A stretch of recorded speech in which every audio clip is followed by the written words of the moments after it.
Everybody knows that Bela Lugosi's portrayal of Dracula has its roots in Bram Stoker's novel Dracula. But what are the novel's roots?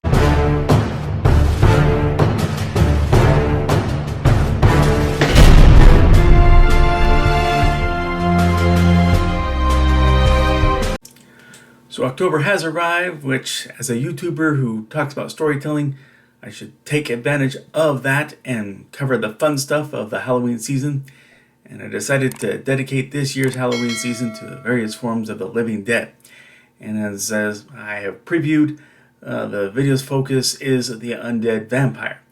Last year I did a video that covered a wide worldwide spectrum of vampire lore that bypassed the more familiar kind that Hollywood depicts.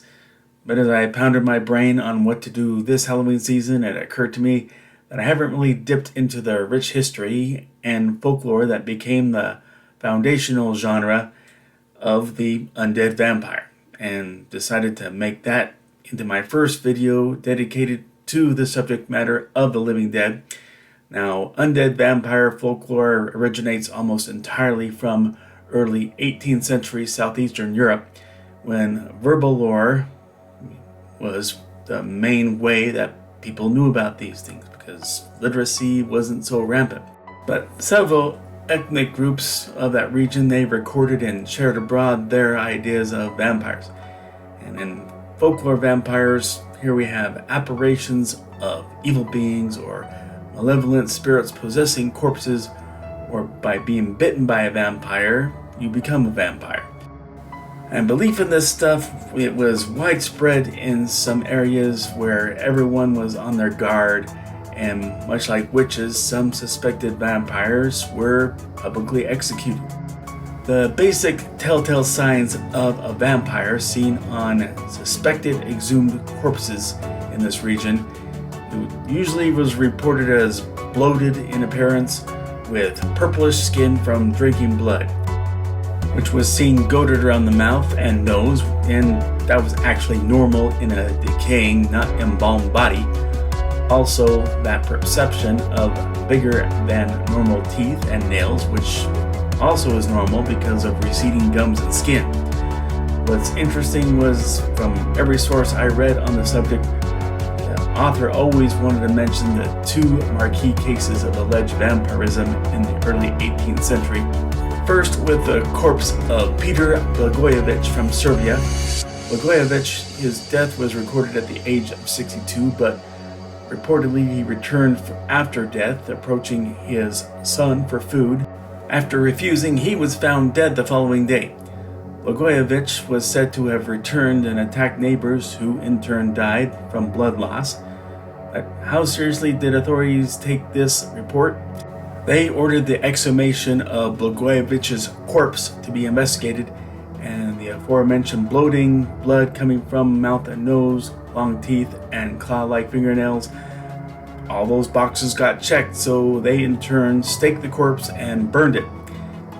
In the second case, Milos Cesar, I hope I'm pronouncing that correctly, he was a former soldier turned farmer who allegedly was bitten by a vampire years before, died while pitching hay, and after his burial, deaths they repeatedly occurred in the vicinity, and it was widely believed that Milos had returned to feed upon his former neighbors.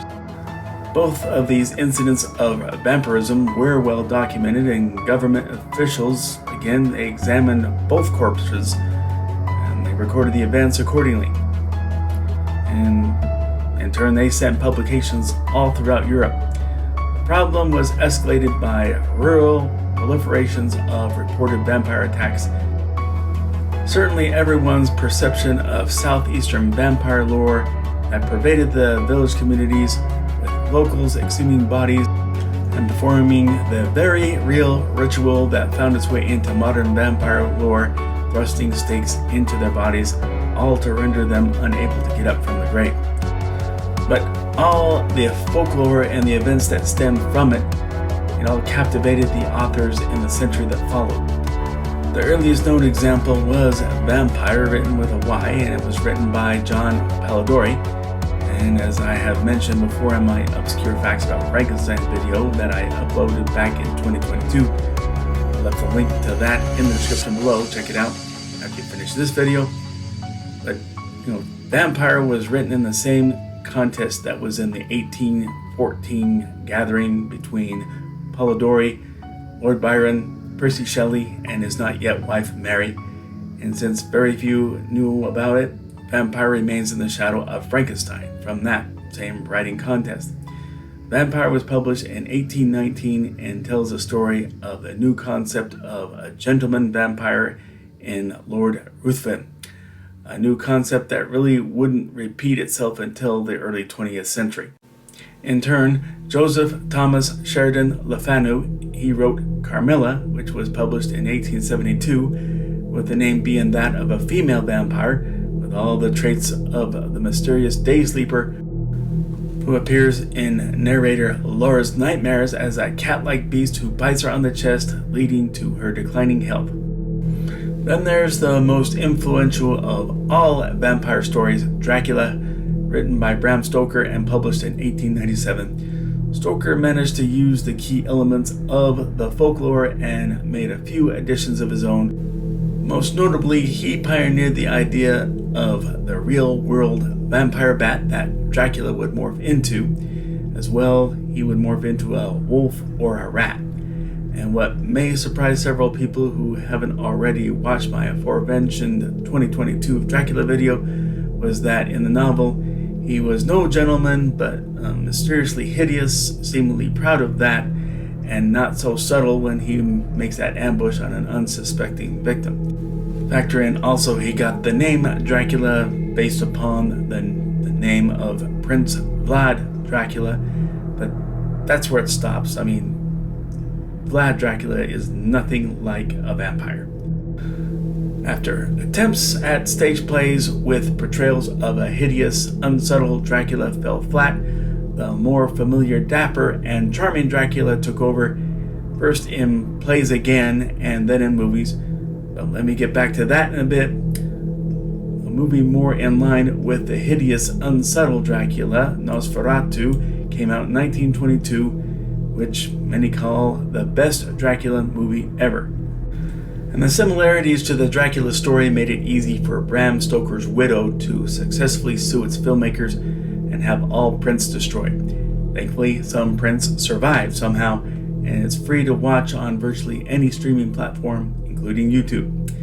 And while the vampire's given name in the movie is Count Orlok, someone managed to redo the movie's title cards where all the characters were given the names of the Dracula story counterparts. But here, the vampire is creepy, sinister, and positively bone-chilling. And you can see, the names used as Dracula or Count Orlok, depending on what you search for. But if you consider yourself a fan of classic macabre and you haven't seen Nosferatu, what's holding you back? But back to Dracula. Because Dapper Dracula worked as a stage play, they weren't going to turn away from that in making Dracula movies. And thus emerged in 1931 Bela Lugosi in his signature role, which he would play only one other time in 1947 in Abbott and Costello Meet Frankenstein. The role got passed on from one actor to another throughout the years, while many other vampire movies came out, riding Dracula's coattails with all kinds of different names, like Count Yorga Vampire, for instance. But sticking to the same formula rooted in 18th century folklore. And there's no not picking up on how Dracula and the vampire lore have evolved over the decades in a spectrum running from sinister to sparkly to the playful. Suffice it to say that what the majority of people understand about vampires and even Dracula is a completely faded version of how they have originated as a genre. But that's my insight on the vampire lore and the undead. And thanks for watching. Agree, disagree, something I left out, please let me know in the comment section. And I'm now saying it because the link to order the Sledge comic miniseries is in the description below. Please have a look. I promise it'll be a great story. And let's all look for civility amid any political chaos. And really, here in the US, I really worry about how things may boil over when it comes to an election. But Let's see everybody as a potential friend wherever we may go. Everyone be safe, and God bless.